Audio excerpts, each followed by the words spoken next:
Hello.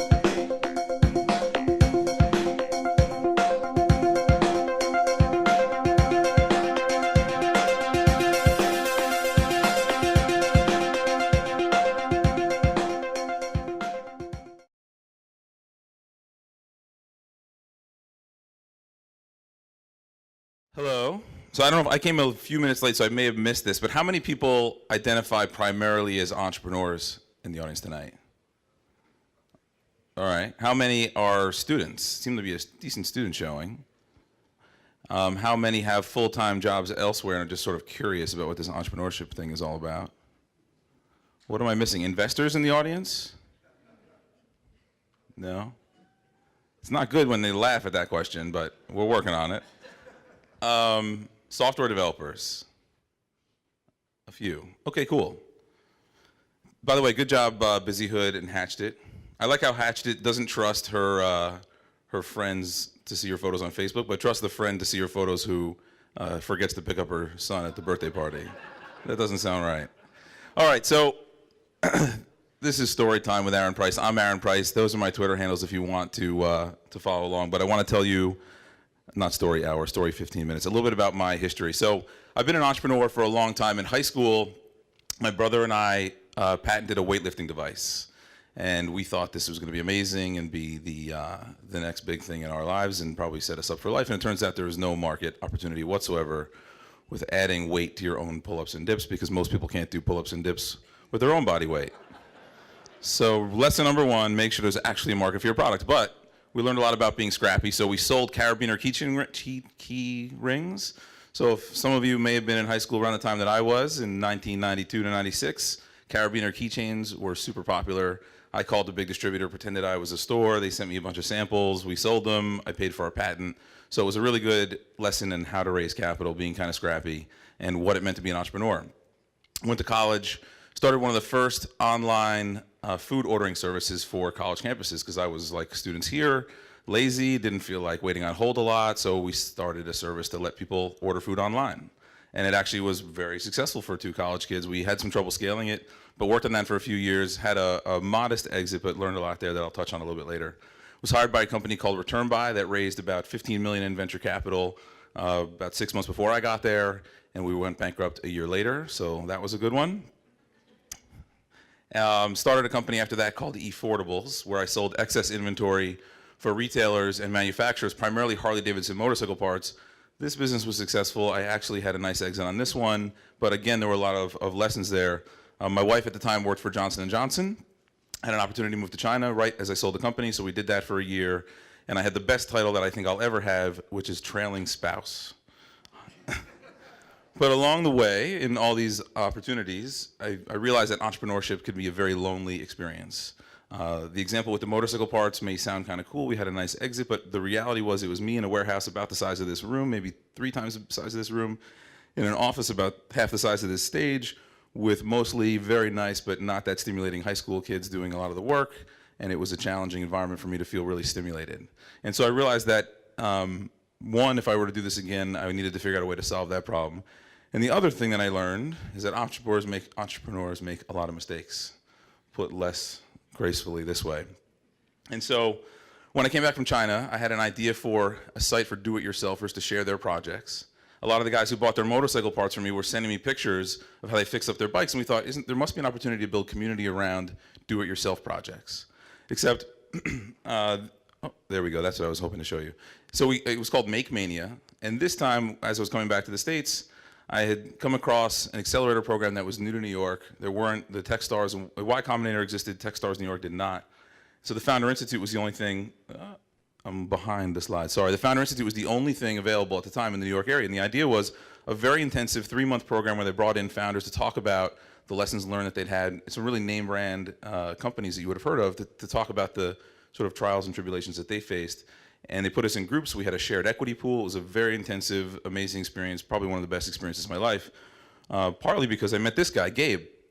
So Gabe was the program director for the New York Founder Institute, and you'll recognize him a little bit later, but he and I became quick friends.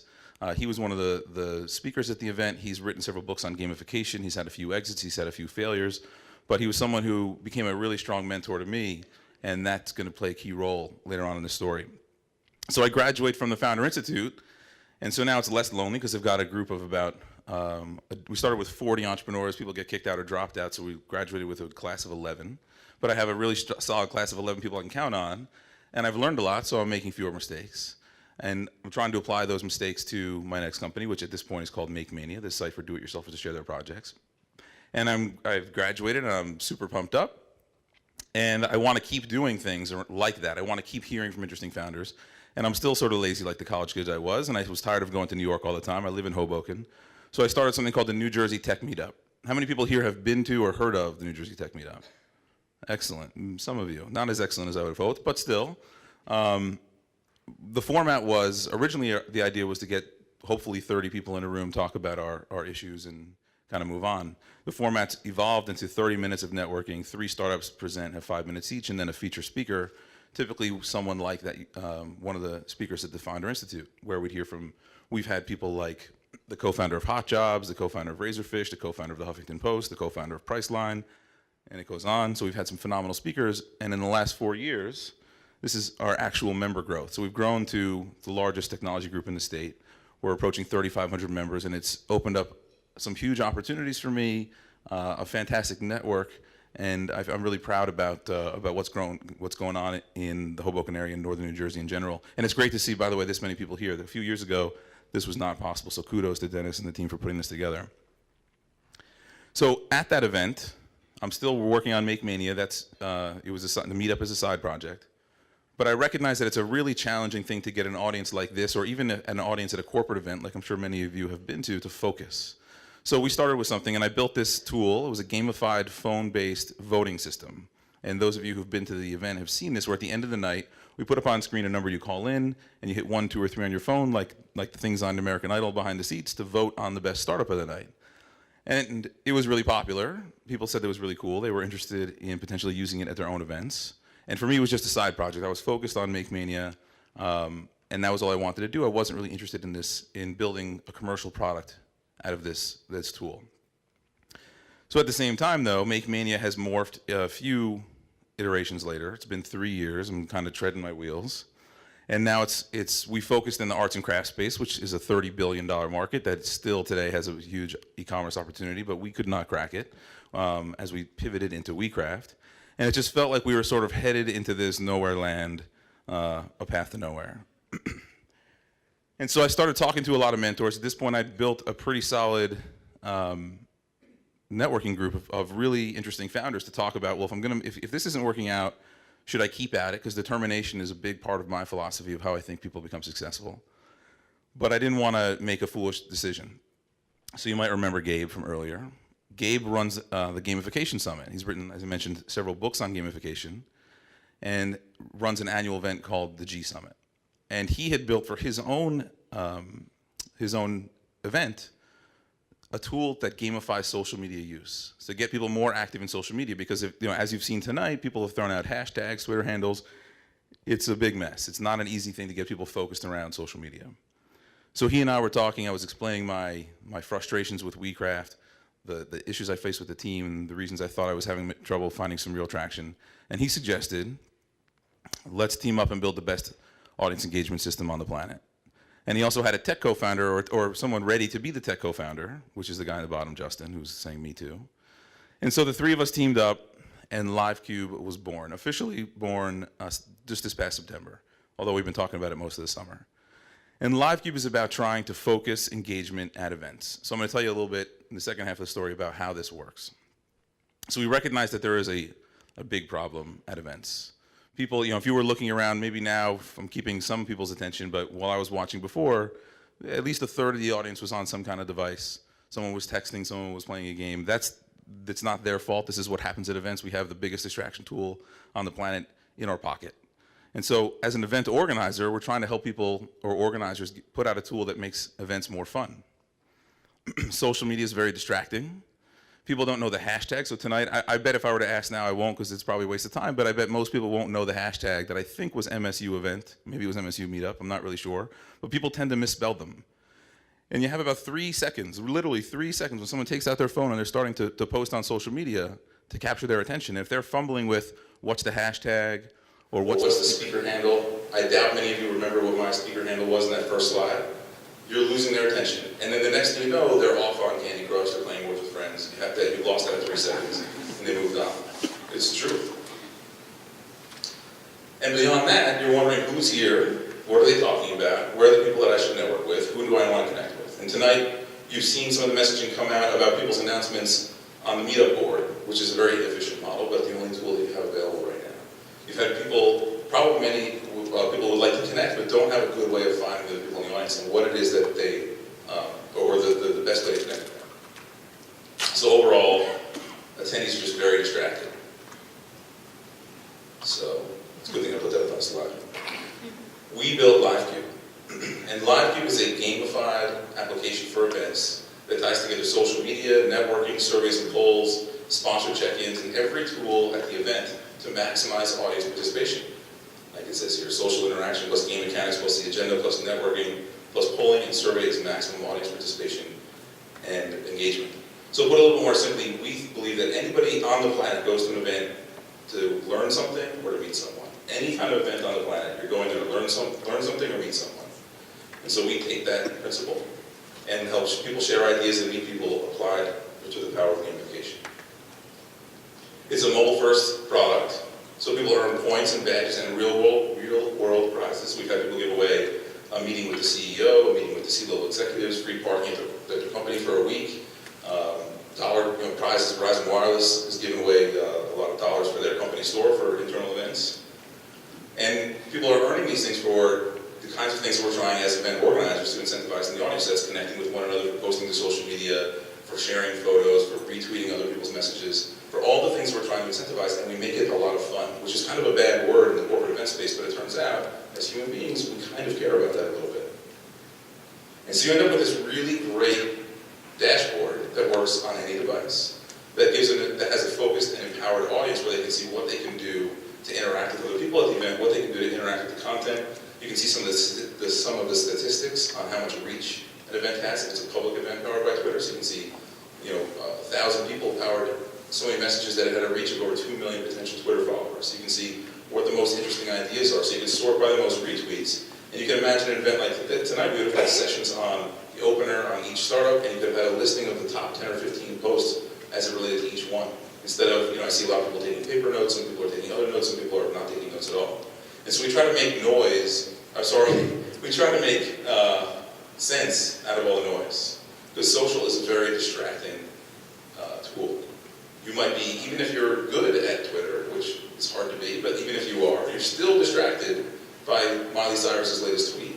So we take that noise out of the equation. You only see messaging that relates to the event. And so the results have been pretty cool, especially since I was spinning my wheels for almost 4 years on WeCraft, and now in less than 6 months we've had clients like this. So Verizon Wireless is probably our best client. What tends to happen is they'll run an event, and then the next day calls to say, great, how do we get a license for our entire region or company? We're working on that. Inc. Magazine's done some events, Random House, the Gamification Summit, which is obviously where Gabe works, so a little bias there, or runs. People in Espanol, turns out that's muy bueno. Webster Hall, TEDx, just a few. We've gotten some press. Some of this is as early as this afternoon. Probably the best thing to highlight here is Event Manager blog, which I'm sure you all read every day. Said, livecube is my favorite app at the moment, which in the event app space, there's 360 event apps. So to have gotten their attention, which is actually a pretty popular publication in the event space, makes us pretty psyched. So I'm going to show you a few use cases. At the Gamification Summit, 450 attendees, 4,100 check-ins, it equaled 20 tweets a person, 4,700 total tweets, and it caused the Gamification Summit to be top trending on all of Twitter. So for those of you who may not be that involved on Twitter, it means it was so popular that when you sign into Twitter, on the left-hand side when it says, what's popular right now, it's Gamification Summit. And that happened because of us. That's pretty awesome. This is a dashboard from a Verizon event that happened last week. I just pulled this a few hours ago. So they had 1,264 people, where's my pointer? Here, maybe hard to see. 1,264 people checked in.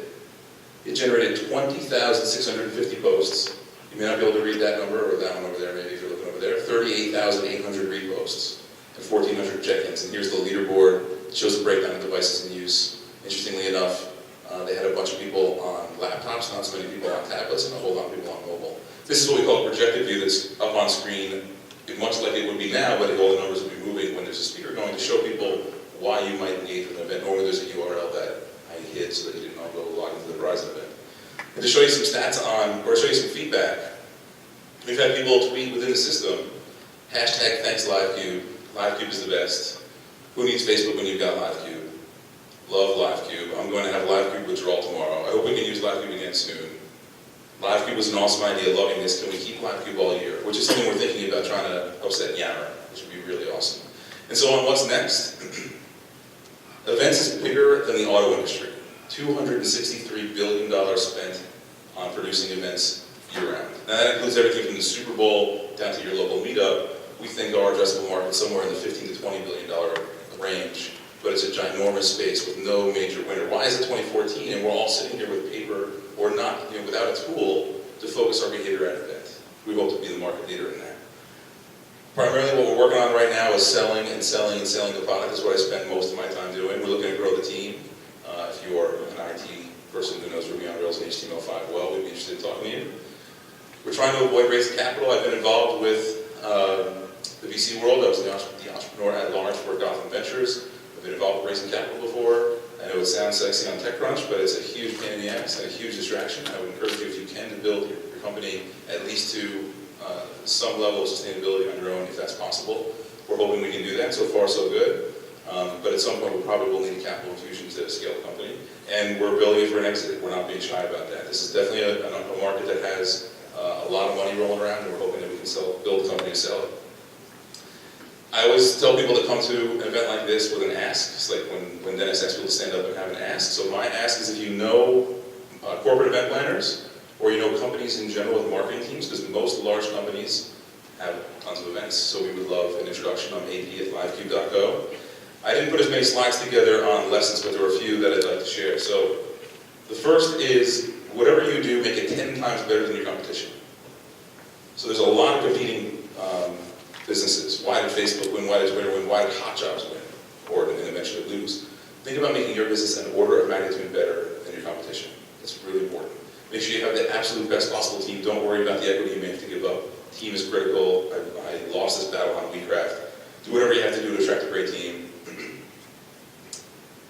Most importantly, these things are about having an immense amount of determination. You've heard from most of the speakers tonight about the ups and downs that go into most startups. So make sure you have your eyes wide open about the reality of what it means to be involved in a startup and how it's going to be a very bumpy ride. I mentioned trying to avoid capital as long as you possibly could. Team, and focus. So I was another issue of mine. I had too much on my plate with the New Jersey Tech Meetup, my role with the venture capital firm, and the Meetup. And WeCraft. So pick one thing, do it amazingly well. And most importantly, ideas are a dime a dozen. I hear hundreds of them a month. The ideas don't matter. The execution's all that matters. So that's kind of my mantra. JFDI is just effing do it. Thank you very much. I will take some questions.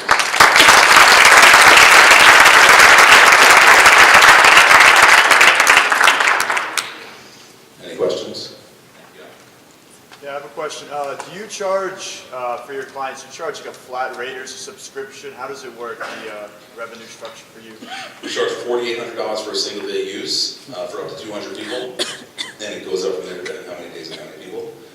What we found the model seems to be playing out is something that's more discounted for your first event and then a yearly license for multiple events. That looks like the direction that we're headed.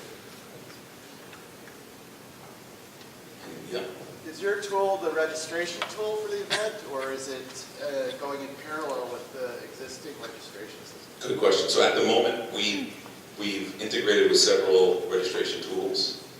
We may introduce our own, but I'm a little concerned it's too much to do in one business. It comes up a lot, but so far they've been happy with letting us integrate with what they use.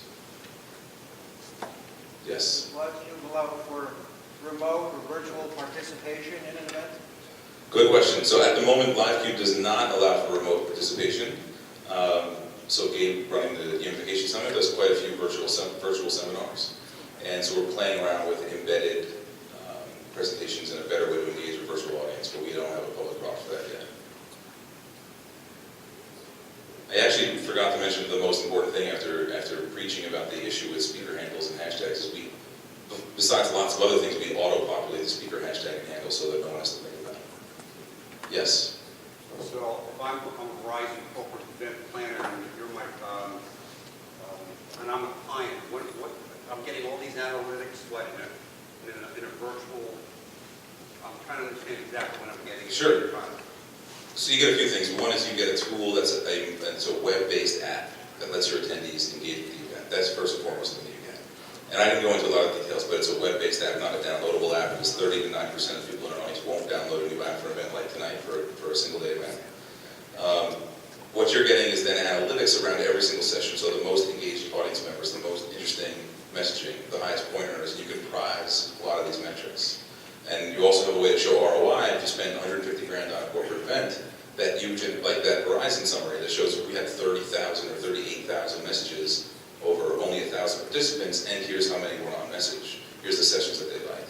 So you can justify your spend next year. Here's sessions that didn't resonate, so that next year we're going to pull out a few of these topics. Yeah? So far, I've heard a lot of exiting on your part. Yeah. When do you plan on exiting on livecube?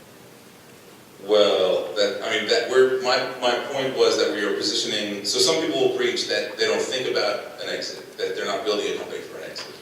And some people truly believe that. I think the Instagram guys truly were just trying to build an amazing product. But most other people, and I'm including myself in this bucket, are thinking about the financial outcome of the company. And this is a company that has a lot of public companies with a lot of cash. This is an industry with a lot of public companies with a lot of cash in the bank that are very acquisitive. And so we are deliberately trying to position ourselves to be the target of one of those. I couldn't, we just started. I think, typical time range is 8 years. If that happens in the next 8 years, that'd be great.